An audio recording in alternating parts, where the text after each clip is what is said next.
started. Okay. Daniel, as is customary on the Private Equity podcast, if you could give us a 60 to 90 second breakdown of you, please. Great. Cut me off if I go over, Alex. Good to be here. Daniel Goldstein, first generation American. I spent a lot of my life working outside the US. My earlier career was in the family office, family business, family investment space. 8 years ago, got into the employee ownership space. There's a good continuum between family-owned businesses and employee-owned businesses, and even how they interrelate on the spectrum with private equity. And I'm sure we'll get into that. So I'll give back a little bit more time on that intro so we can get down to some other questions.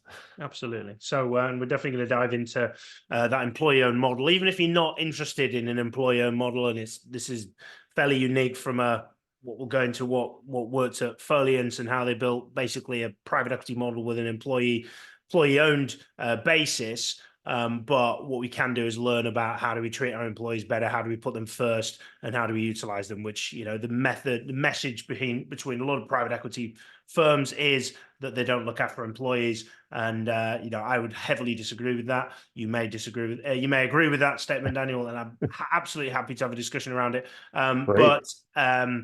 There's definitely something we can learn because there's no smoke without fire on that basis. So I'm intrigued, Daniel. What one mistake do you see either private equity firms or portfolio companies making, and what would you suggest to correct them? Well, of course, and I think this is going to get into our sparring, not taking the long-term view and not putting the employees' interests further up in the list of priorities. So family-owned businesses are always referred to as long-term patient capital. Employee-owned businesses are very similar, with the difference being the ownership structure, that rather than having concentrated ownership among family, that it's broad-based ownership across the employee base. So is that a mistake? It's a difference in model. And that's why I've spent the last 8 years working on this model, because I find that it's a very effective model for helping employees, their families, and their communities thrive, keeping jobs local, and keeping brands' legacies invested in, as well as the communities. Okay, so we're going to dive into it. The private equity, basically, Folience from my research, was a private equity model, but entirely owned by the employees. Now, is that the employees of Folience, or is that the employees of the portfolio companies of Folience, or everybody that they acquired and ran through? So just give us a bit of context there. Sure. And I'd love to know why on earth you did that and what drove it. Absolutely. And with the upfront disclaimer that I'm not speaking for Folience, I am the former president CEO of the company. So I'm just speaking to information which is available in the public domain. The company had started in 1883, 100 years later, family owned in the fourth and fifth generation. They started a partial ESOP, employee stock ownership plan. In 2012, it became 100% employee owned. In 2015, they sold their 62-year-old broadcast business, and we're once again back to being primarily a newspaper as far as where the revenue was being generated. So they had a very strong balance sheet, but had pretty much killed the income generation. When I was brought in early 2016, it was with the idea of reallocating the assets that had been put on the balance sheet to acquire new revenue, to humbly bring the company forward to the next 130 years. And so I set up what I called a platform for professional ownership and growth. And this will be very familiar to your listeners, that it was basically to build a platform in which you could acquire companies to add to the platform. The main difference being, of course, that it was the employees that were the owners. And it is a consolidation into one ESOP, which meant that when we went from being primarily media companies to acquiring an ambulance manufacturing business, then everybody was an owner in the whole, all those employees. And the same when we went on to acquire a horse and livestock trailer manufacturing business and then greatly grow that business. it was all wrapped up into one ESOP. So I make the analogy, it's a little bit like in your own personal brokerage or retirement account, you don't just own one stock. You usually have a basket of stocks or mutual funds. And in much the same way, an employee-owned portfolio of companies has that diversification, both to weather volatility amongst the companies in the portfolio, but also the ownership that the employee owners have in owning a piece of all those companies in the portfolio. But very similar to private equity roll-up, it is a platform for professional ownership and growth. There is a shared services core that was both the attractor to companies to join the platform and then would support the ongoing operations and growth of the portfolio companies. Okay, so it's an interesting platform. It's actually something that we're seeing more and more of in the UK. I think a lot of companies would say it's to the benefit of the employees, but it's actually a really tax efficient way of owners of businesses to do exits where they can't sell and they don't want to pay tax on that sale. So you know, every cloud, as they say, well, that's I think a big driver for a lot of people. But just focusing on this, so we've got, so talk to me a little bit how it owned, because I know that if I'm private equity managing partner listening right now, and I was like, Christ, if all of our portfolio companies was owned by our employees, we'd have a big fight, or they would probably envisage a big fight and a big argument as to what would happen and what would do. So the ownership sits with them. I'd be interested to know how that ownership sits. And then secondly, I'd be interested to know where the decision making and the responsibility on the organization sits, because if everyone's got a shout on what's going on, I would envisage that, I may be wrong, that nothing would ever get no decision would ever be made. Sure, absolutely. And I'm going to speak primarily to the US model of the ESOP, the Employee Stock Ownership Plan, just because I have much more knowledge, familiarity with it. In the UK, there's a huge explosion of employee ownership through EOTs, employee ownership trusts, and those are set up differently, also because there are different tax laws, regimes in the different countries. And before I get to those last two questions, the primary difference that your listeners are also going to be thinking about is their own compensation.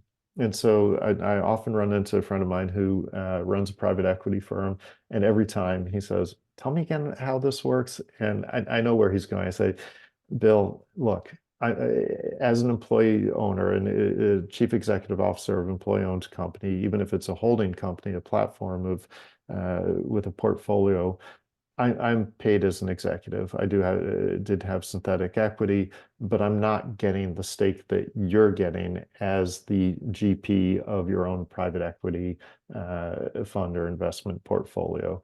And so that's one of the big differences personally. And I was perfectly happy with the compensation that I was getting to do that. On the ownership side, an ESOP is a trust, and so like any trust, there is a trustee. And while it is perfectly fine to call employees employee owners, technically you might think of them as beneficial owners, just like in a trust. So what does that mean? Employee owners don't buy or sell stock in the company or hold stock certificates. They accrue value. They don't pay for the value that they're getting. They earn it. I used to use the term that it was free because they don't pay for it. And our employee owners got a little upset because I said we work really hard for that. So I say that it is earned. And it is literally an equation of you invest your labor to earn equity in the company. And so they earn that ownership, but it is a beneficial ownership. And there's a difference between being an owner or the owner of a company and having shared ownership. So shared ownership is more about shared value. And then there's a lot of education and communication that goes into helping employee owners understand the direct line of sight between what they're doing every day, which contributes to the growth, profitability, innovation, safety, quality of the company, which is going to accrue greater wealth to them through that beneficial ownership. But they aren't an owner or the owner, which means ESOPs are still businesses. You need to have the right people at every level in the company making decisions. And just as it would not be helpful for somebody from production without the skills training, financial or business literacy to be coming in and making decisions about capital structuring or compensation strategies at the C-suite of the ESOP, it would be just as ineffective for me to go down to tell a welder how to better do their job when I don't have the training or expertise. So ESOPs are not ruled by committee. They do tend towards much greater transparency and inclusion of people that are more closely directed to where the work is being done, being involved in the decisions and input to how to decide how to do the work. But there's still a need for having the right people in the right place. And recently somebody was asking me and they said, well, so there's a hierarchy. I said, hierarchy is not a bad word. It's kind of like accountability. If accountability becomes punitive, it's a bad word. When accountability is what we do to hold ourselves towards our values and follow through on what we say we're going to do, then it's a good word. Hierarchy is really just a physical description of getting the right people into the right place. So no different from any other company, more transparency. And so, two questions here. One, if an employee leaves, do they have a liquidity event equivalent of a payout of their equity in however it's described? And secondly, when you obviously built basically a private equity model within without an LP structure, if you will. If a portfolio company sold, how does that work with regards to, does money go back into the trust? What happens Sure. there as well? Sorry, I'm asking two questions. This is No, that's terrible great. podcasting. I'm keeping notes. I make sure to answer both. Okay, But I so don't want to forget them because I'll listen to the next bit and I'll forget it. So no, I'm keeping note, Alex. So the first part, when employee owners leave, that is how they access their value. And so whether it's through any form of termination, if they quit, resigned, or fired, disability, death, whatever it is, that's when they get access to the value of their account. And again, speaking about the US model, the ESOP model, it is a qualified retirement plan that was enacted under ERISA legislation. So if you're below retirement age, you can access the money, but there are punitive taxes, interest fee penalties, whatever. Otherwise, you would roll it over into a qualified retirement plan. And there are different ways that different plans are set up. Most of them have a vesting schedule. It's very typical to have a 6-year vesting where your first year you don't own anything that is put into your account, and then it's 20%, 40%, 60, 80, and so on, with the idea being that this is not a get-rich-quick scheme. It's intended to have long-tenured employees that build up the wealth over the time as they're committed to their company. From the portfolio side, and there are many, many ESOPs that are just single companies, there's this greater tendency to build portfolio of companies within an ESOP. And quite frankly, it's because there's a lot of data that shows that employee-owned companies do have a competitive advantage, some because of the tax and fiscal reasons, some because of this capitalistic but collaborative way to work towards more innovation, productivity, et cetera. And so with the excess cash that is being generated by these businesses, they're investing by adding to their portfolio. Some may be very closely related businesses, which are increasing geography, distribution, acquiring talent, competitors, and some are unrelated companies like the Folience portfolio. If a portfolio company is sold, then the owners within that company, because everyone is employee owner, they would be cashed out of their ownership because they're leaving the portfolio with that company. okay. But everybody within the portfolio owns a piece of the whole. And so what is left would come back to the ESOP, and it would either be reinvested through future acquisitions or investing for organic growth within existing companies, If there's a premium and it drives up the equity price, then that equity appreciation, that capital appreciation is shared by all the employee owners. But it's not like they are given a cash out usually right then, because there is a annual way that stock is allocated. It's more just that as that equity value goes up, they'll see that capital appreciation in their accounts, and whatever liquidity comes back to the ESOP, to the company, is going to be reallocated again for organic growth, for expansion, acquiring more technology, or doing acquisitions.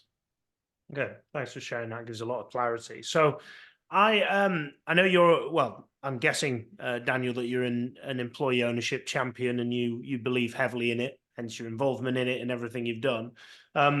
I'm not naive enough, and I hope neither of you, that we're going to turn everybody's heads in private equity No. and suddenly turn things. So let's think about how we can actually, how do private equity, so if I'm a private equity professional, I'm a CEO of a portfolio company. How do I better engage? How do I better win over the people, the talented individuals within our organizations without switching to an employee ownership? What are some of the things that Sure. happen as part of that, which you could do without the ownership part? You just need to change the leadership style, culture, whatever it would be. Sure, absolutely. So let me give a little bit of an analogy. For over 20 years, one of my primary focuses in philanthropy has been around programs for children with serious illness. And these are programs that help them grow beyond their comfort zone, challenge themselves in a safe environment so that they'll learn better self-reliance and self-worth and all that. And the truth is that while these programs that I've been working with are primarily focused on children with serious illness, because they've had so many other factors get in the way of their development, that any children, and with the air quotes of healthy children that don't have serious illness, they would all benefit from this, because it's just simply, how do you give through a safe challenge by choice means for children to better develop. And so, to get to the answer to your question, any company can put in good communication, culture, education, learning and development, safe working environment, engaging people through continuous improvement, all of those wonderful things, which are going to make for a more productive, safer, more enjoyable workplace where people can bring their full selves to work, to get engaged. The main difference with an employee ownership company is that you do have that extra lever that you're getting a greater financial benefit to the employees as well. However, it's not the only way to do that. When companies do profit sharing, they don't have to be employee owned. Then that's a way of financially benefiting the employees as you get them engaged. And that gets a little bit more to the EOT model, the employee ownership trust model, which is more prevalent in the UK and outside the US, that there is really not that piece of capital appreciation that the ESOP has, which is held until retirement. It's more of a year-by-year payout, which looks very similar to profit sharing. And that gets to also the point that it's not either or. And so another analogy, very early on, before people talked about ESG, I think it was SRI or CSR, I worked across a spectrum, and this was in the family office, family business, family investment, family foundation field. And so at one end you have charities, which it's just donation, and there's really not even much measure. Then people started getting into, well, let's measure, let's look at impact. So you have the impact philanthropy that starts to blend with the impact investing, impact businesses, going to businesses, which somebody could say are just held by either families, investors, whatever. There's a spectrum, and spectrums are important because at different times, different places, there are going to be different points along those spectrums. And similarly, there's a spectrum for ownership. So on the far end, maybe it's a co-op where it's one vote per employee, which is very different from the ESOP model. Then you might get to the ESOP or the EOT model. And I want to come back to partial employee ownership in a moment on that. And then you get to other models, which are more like the profit sharing. There's the model that has been very prominently talked about that Pete Stavros has been using, which is a little bit more like a profit sharing model, not really profit sharing. It's more that in the waterfall, that when there's a liquidity event and a deal is done, that employees may participate in that. And then getting to the farther end where employees don't have any profit sharing, any stake in the business, and they're just working for their wages. Now, is there one point on the spectrum where every company should be? Absolutely not. It doesn't make sense for the economics of the companies, for the tax regimes, for lots of other uh, important differentiators. I think what's important, though, with the spectrum is just to be able to discern what are the differences between those points. So there is a big difference between something which is primarily profit sharing and something which has broad-based ownership. Those are very different points on the spectrum, both potentially valid, but just very different. Something that I wanted to come back to, Alex, was partial. And so this is where there could be some interest among the private equity field of how do you get a company to be more productive by giving the employees a piece of the company. So employee ownership does not have to be 0 or 100. And there are a lot of companies that have been family owned or have other ownership structures which have been put in place of partial ownership, employee ownership. And when you think about the pizza pie and the age-old thing that if you gave a slice of that pizza to your employees with incentives that the more they grow that pie, the bigger their piece is. Well, by giving them a piece of that pie, if you can grow that pie, then you're going to more than make up for the slice that you've given away. And so to put it in really cold terms, it's going to be better off for both parties by doing that. And that's a way that private equity, family owners, private shareholders, that they can start to just see, is this something that they want to be doing to get their employees involved? Because it can be a win-win for everyone. And just looking at the kind of ground level of what this creates, I don't know because I've not been in that environment, but I'm going to make the assumption that in essence the advert is that you have more engaged employees, that you have people that feel involved and included, and therefore higher production levels. Do you think that's purely down to the additional incentivization from basically a capital perspective, or do you think that it creates a difference because I'm going to put it down to kind of involvement and inclusion? Do you think there's a link there, or is it what do you think is drives that perceived or actual employee increased output in essence, I suppose? Sure. And there is data that actually documents this and across now across different countries as well. I unfortunately don't remember the name, but if people look up Ownership at Work, which is UK independent think tank, they've just published some breaking documentation of employee-owned companies having that competitive advantage in the UK. We've had that same data in the US for quite some time. If you go to the National Center for Employee Ownership, you'll find that. So why is there that advantage? Again, there are tax and fiscal advantages. Talking about the US ESOP model, ESOPs do not pay state and federal corporate income tax. And so that is reinvested in the business over the long term, and that certainly has an advantage. Now, it's not that they don't pay tax when somebody leaves, as we were talking about before, and accesses that value. When they draw it down as retirement income, then they're taxed as retirement income, very similar to the US 401k model. But then there is that inclusion, and that's where ESOPs tend towards greater transparency and inclusion, because by bringing employees in to get better engaged in their ownership, then you get all these stories of how employees come up with just really innovative ways to redesign the workflow or the product design, the customer experience. and safety. And so you see employees taking more ownership in actually changing the business for the better, because and it's not just the financial benefit. I often say that I didn't know a single employee owner that came in the morning, called up their account, looked at what the value was, and said, okay, I'm motivated.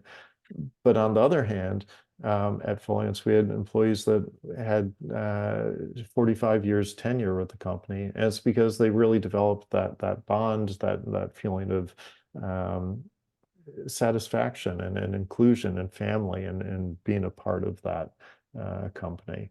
So there absolutely is a drive to that. And again, that's why, let's leave this as the takeaway, given it halfway through.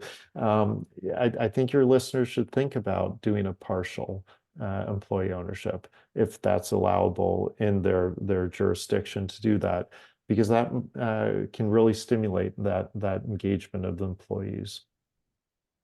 Do you think that that environment could be created without, and I'm not trying to push away from an employment model, but if somebody can't, do you think that that environment could be created by a firm, whether it be through a profit share or whatever else? But if I think about how do we actually make employees feel more wanted, more valued and driven in there? And if nobody can do anything from this podcast, what could they do that drives that engagement from an employee level?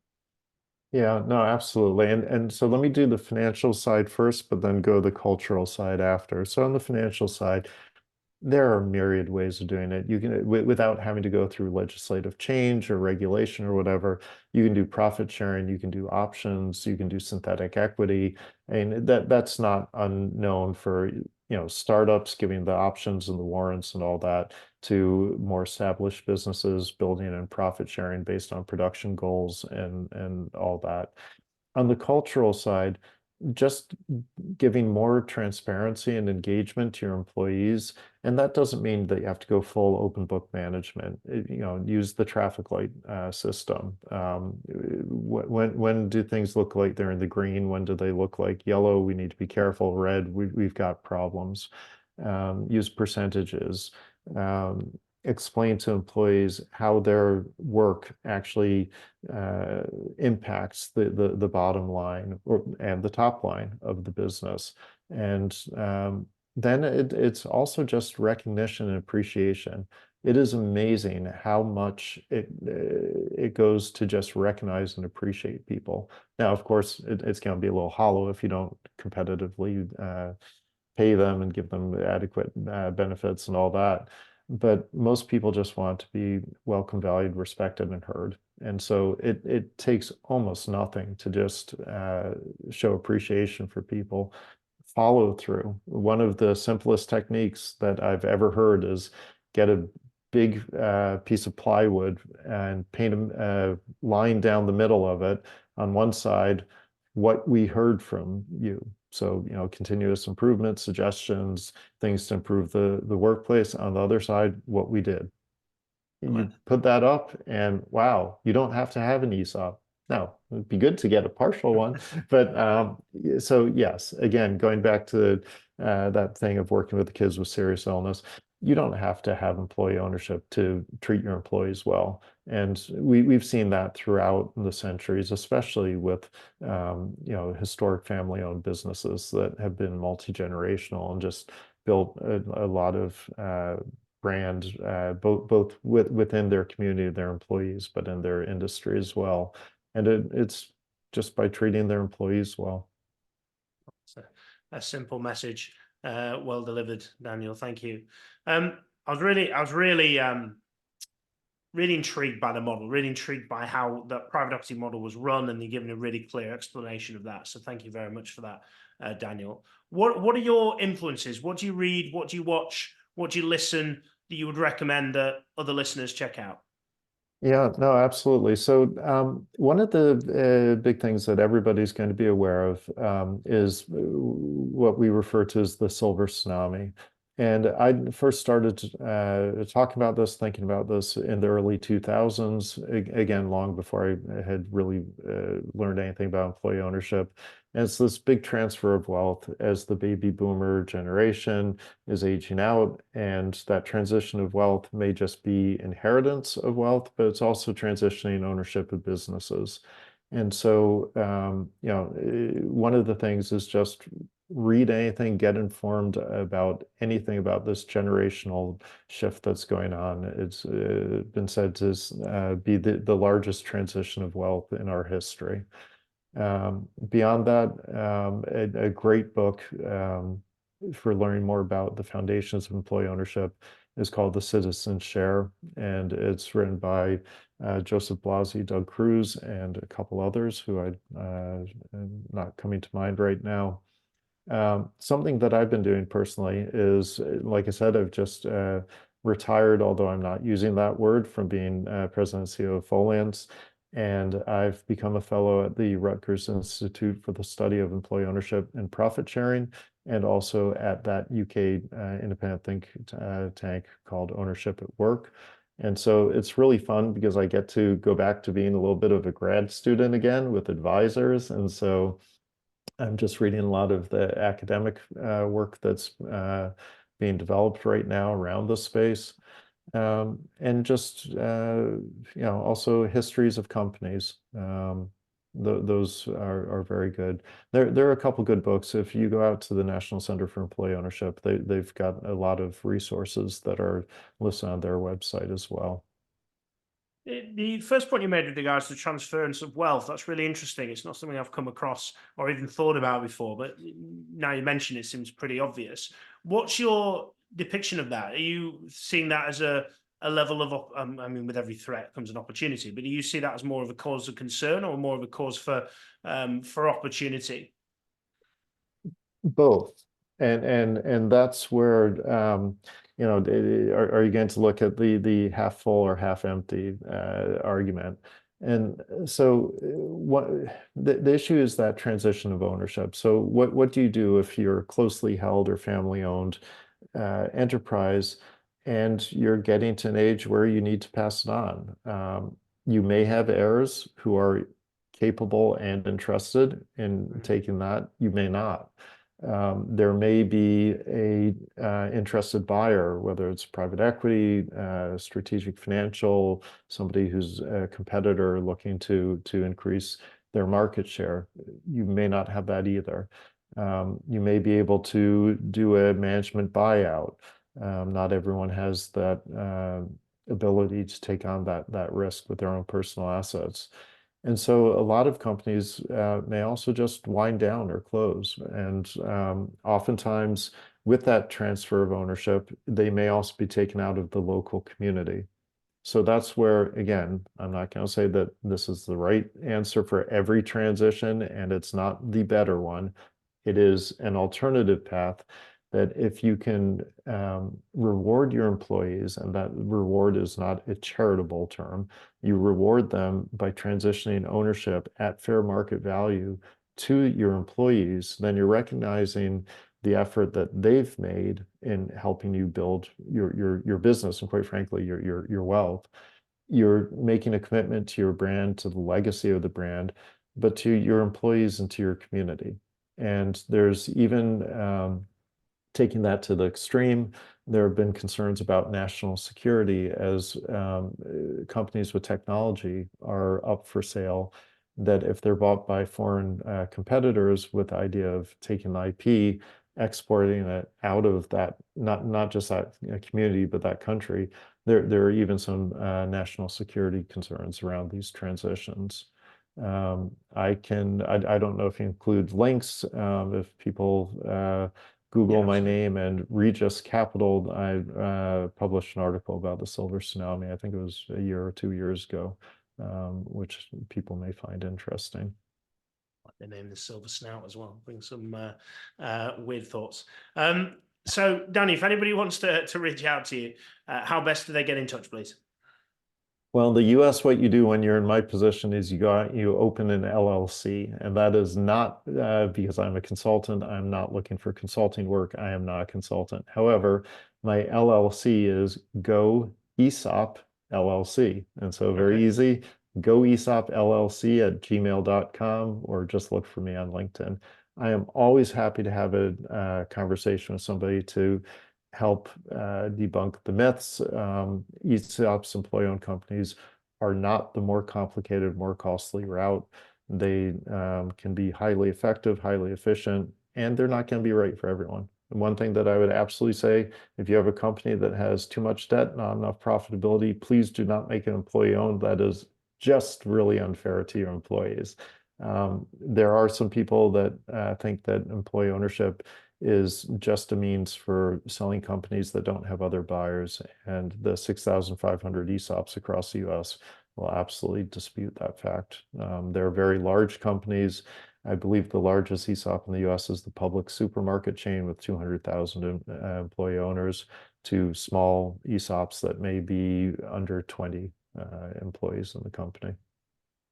Appreciate that. Well, definitely. So, well, Danny, thank you very much, giving us an insight, certainly into ESOPs, into partial ESOPs and other methods of employee ownership, but also how we can drive and engage cultures of the portfolio companies within, and also private equity firms, to increase employee engagement and employee enjoyment at the same time. So thank you very much for joining us.